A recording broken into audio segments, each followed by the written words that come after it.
Hello बच्चों, तो स्वागत है आप सभी का आपका अपना इस यूट्यूब चैनल मिशन टू पे। बच्चों, आज का ये वीडियो क्लास 10th के बच्चों के लिए है। ठीक है, क्लास 10th के बच्चों के लिए जिसका सब्जेक्ट का नाम है इंग्लिश, जो आपका वीकली टेस्ट 11 नवंबर को होने जा रहा है, जिसका मैं सेट 2 लाया हूँ। जिन्होंने सेट 1 को नहीं देखा है, सेट 1 को भी देख लेना। दोनों सेट काफ़ी ज़्यादा इंपॉर्टेंट है। ठीक है, तो चलिए बिना लेट के हम वीडियो को स्टार्ट करते हैं। बच्चों, मैं अंकित सर आप सभी के लिए बोर्ड एग्ज़ाम और वीकली टेस्ट को बेहतरीन करने के लिए एक अच्छे और सटीक वीडियो लाते रहता हूँ। ठीक है, तो मिशन टू आपके सपनों को सपोर्ट करता है। ठीक है, आपका सपना है बोर्ड एग्जाम में अच्छा करना और वीकली टेस्ट में अच्छा करना। दोनों जगह आप अच्छा कर सकते हो, इस चैनल पर बने रहे। ठीक है, तो बिना लेट किए हम वीडियो को स्टार्ट करते हैं। पहला क्वेश्चन है, in the olden days baker in Goa was known as. पुराने दिनों में बेकर जो था गोवा में किस नाम से जाना जाता था? तो बैडर के नाम से, है ना, बैडर के नाम से। ऑप्शन नंबर बी इसका राइट आंसर हो जाएगा। चलिए अगला क्वेश्चन देखते हैं हम लोग।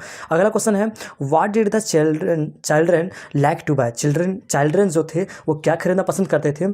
तो बच्चों उस खरीदना पसंद करते थे ब्रेड बेंगल, है ना। ब्रेड बेंगल मतलब चूड़ी, रोटियां का चूड़ी, है ना।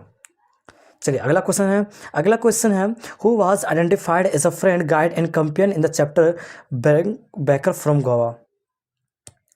कि कौन जो फ्रेंड गाइड और कंपेनियन के रूप में आइडेंटिफाई किया गया जो चैप्टर है अब बेकर फ्रॉम गोवा, है ना। जो बेकर फ्रॉम गोवा है उस चैप्टर में कौन एक फ्रेंड के रूप में आइडेंटिफाइड किया गया, एक गाइड के रूप में आइडेंटिफाइड किया गया? तो बच्चों वो था बेकर, है ना। बेकर था, है ना। चलिए ऑप्शन नंबर ये इसका राइट आंसर हो जाएगा। अगला क्वेश्चन है, what were the Portuguese famous for. Portuguese किसके नाम पर फेमस थे? Preparing laughs of bread. Option number D इसका सही हो जाएगा। चलिए अगला क्वेश्चन देखते हैं हम लोग। अगला क्वेश्चन है, what produce the traditional baker sounds. कौन ट्रेडिशनल बेकर साउंड को प्रोड्यूस करता है? क्वेश्चन नंबर 5 को बच्चों राइट आंसर हो जाएगा बम्बू, है ना, बम्बू, बांस। चलिए अगला क्वेश्चन देखते हैं हम लोग। क्वेश्चन नंबर 6 कह रहा है, what are the bakers known in Goa.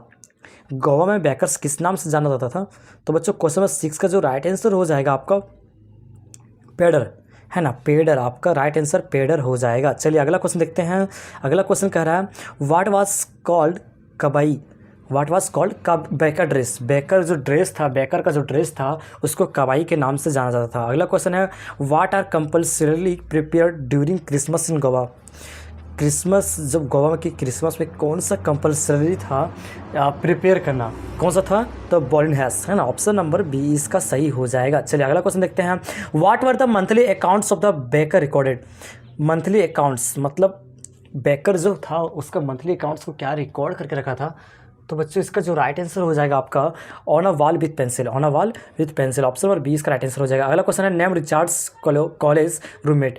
Richard के जो कॉलेज का रूममेट था वो कौन था? जॉन, है ना। ऑप्शन नंबर ये इसका सही हो जाएगा। चलिए अगला क्वेश्चन देखते हैं। अगला क्वेश्चन है, Richard was just in grade when his father died.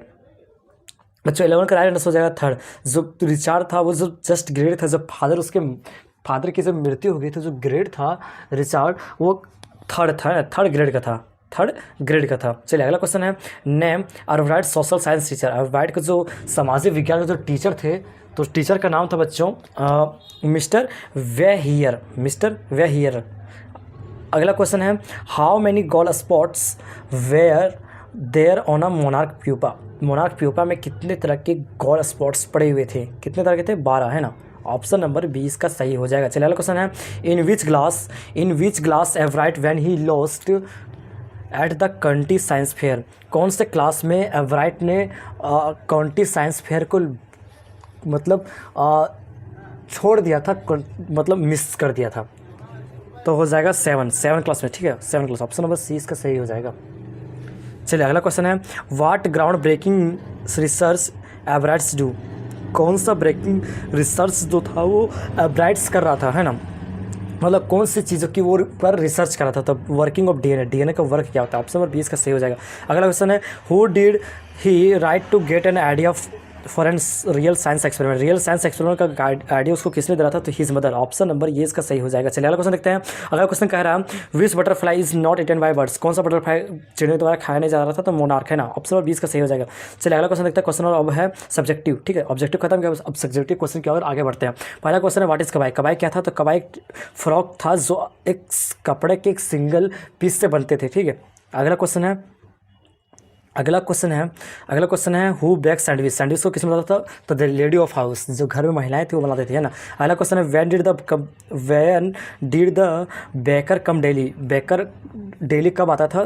तो वो आता था मॉर्निंग में, जब वो बेचने जाता था और बेच कर आता था, दोनों टाइम वो आता था, ठीक है। बेकर दोनों टाइम आता था, मतलब एक दिन में 2 बार आता था। अब है बच्चों आपका character sketch of Richard Ebright. Richard Ebright का कैरेक्टर स्केच क्या होगा वो आपको बताता हूँ, ठीक है। मतलब ये बच्चों ये सब जो क्वेश्चन आपके बोर्ड एग्जाम के लिए काफ़ी ज़्यादा इंपॉर्टेंट है, ठीक है। तो इसको स्किप ना करें, सारी चीज़ों को आप देखकर आप टेस्ट देना, आपका टेस्ट काफ़ी अच्छा जाएगा। तो लिखा जा रहा है इसमें Richard Ebright had a multi faceted versatile personality. जो बच्चों रिचार्ड एवराइट था वो बहुयामी और बहुमुखी था, मतलब वो बहुत अच्छा पर्सनैलिटी वाला व्यक्ति था, है ना। He was a man of science but he also had a knack for sports and other extra curricular activities.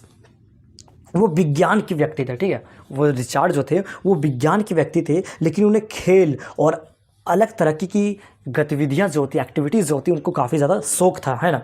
अगला है एवराइट showed interest in science from a young age, especially in the area of molecular biology. In grade 8, he conducted an experiment to identify the virus that caused the deaths of monarch butterflies. कहा जा रहा है कि जो एवराइट थे वो एक छोटी सी उम्र में विज्ञान में गहरी एक्सपेरिमेंट कर दिया था, गहरी रुचि दिखाया था, ठीक है। विशेषकर एक जीव विज्ञान के क्षेत्र में, है ना। जब वो 8वीं कक्षा में पढ़ता था तो उस वायरस की पहचान करने के लिए बहुत सारे मोनार्क तितलियों पर रिसर्च करने लगा, मोनार्क तितलियों पर रिसर्च करने लगा, जो मोनार्क तितलियों की जो मृत्यु हुई थी। Wright persisted in wanting to become a scientist despite encountering many obstacles and disappointments. जब वो कई बाधाओं और निराशाओं का सामना करने के बावजूद जो वैज्ञानिक बनने की इच्छा था उनका वो कायम रहा, है ना, मतलब बरकरार रहा। He put in lot of effort to overcome challenges where it was financing for his study और serving the competitive educational environment. जो उन्होंने चुनौतियों से पार करने के बाद जो प्रयास किया, उन्होंने एक अजीब तरीके का वित्त पोषण ढूंढना शुरू किया, है ना। जो एक शैक्षणिक माहौल में, एक एजुकेशन के माहौल में काफ़ी ज़्यादा वो एक छाप छोड़ा, काफ़ी ज़्यादा एक महत्वपूर्ण भूमिका निभाई, है ना। जो अब अगला सेंटेंस क्या कह रहा है, he was a dedicated researcher who used molecular biology.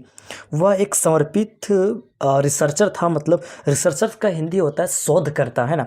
एक समर्पित शोधकर्ता था जिन्होंने एक प्राकृतिक दुनिया में रहस्यों में प्रकाश डालने के लिए जीव विज्ञान का उपयोग किया, है ना, जीव विज्ञान का उपयोग किया। अगला है he develop his theory of living cells while he was just 24 years old. वह मात्र 24 वर्ष में उन्होंने जीवित कोशिकाओं के बारे में एक अपना सिद्धांत को विकसित किया, है ना। डेवलप हिज थ्योरी, एक सिद्धांत को विकसित किया, एक जीवित सिद्धांत को विकसित किया, है ना, जीवित कोशिकाओं की सिद्धांत को विकसित किया। तो बच्चों ये रहा आपका सेट 2 जो क्लास 10 की इंग्लिश का जो 11 नवंबर के टेस्ट के लिए काफ़ी ज़्यादा इंपॉर्टेंट है, ठीक है। Thanks for watching this video.